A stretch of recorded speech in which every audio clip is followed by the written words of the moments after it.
మీకు తెలుసా, సమ్మక్క సారలమ్మ తల్లుల జాతర గద్దెల ప్రాంగణ అభివృద్ధిలో భాగంగా తూర్పు ఈశాన్యం ఆర్చ్ సమ్మక్క తల్లి ఆర్చిగా తీసుకోవడం జరిగింది.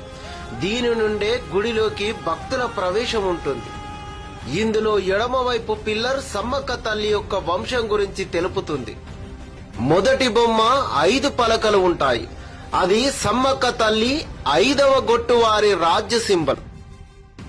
రెండవది, పూర్వకాలంలో కోయలు ఏ వంశం చెందిన వారు, ఏ గొట్టు, గోత్రం అని గుర్తుపట్టడం కోసం నుదుటి బొట్టు పెట్టుకునే వారి త్రిశూలం మోరిన ఈ గుర్తు సమ్మక్క తల్లి వంశం నుదుటి బొట్టు.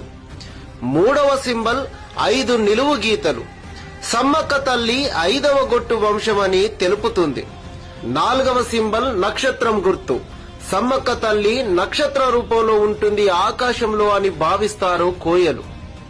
స్వస్తిక్ అనేది సిద్ధపోయిన వారు పూజ విధానంలో ఉపయోగించే అతి ముఖ్యమైన సింబల్. దీనిని కుంకుమతో వేస్తారు. దాని అర్థం భూమి తన చుట్టూ తాను కుడి నుండి ఎడమకు తిరుగుతుంది.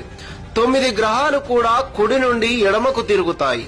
సముద్రంలో గాని నీటిలో గాని సుడిగుండం కుడి నుండి ఎడమకు తిరుగుతుంది. సుడిగాలి కుడి నుండి ఎడమకు తిరుగుతుంది. వృక్షాల తీగలు కుడి నుండి ఎడమకు తిరుగుతాయి. ఇలా ప్రకృతి సిద్ధాంతంలో ప్రతి కదలిక కుడి నుండి ఎడమకు ఉంటుంది. కాబట్టి ప్రకృతిని దైవంగా ఆరాధించే సింబల్ గా స్వస్తికిని దైవంగా కొలుస్తారు. ఇది బయటి సమాజం ఎడమ నుండి కుడికి వాడే సాధారణ స్వస్తిక్ కాదు. కింద ఇది ఆదివాసీల ఆలయ ప్రాంగణం అనేలా అడవి దున్న కొమ్ములు, నెమలికలతో కోయ నృత్యం వేస్తున్న సందర్భం.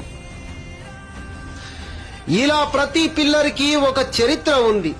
తెలంగాణ ప్రభుత్వం మేడారం మందిర నిర్మాణాన్ని ఎంతో ప్రతిష్టాత్మకంగా నిర్మిస్తుంది.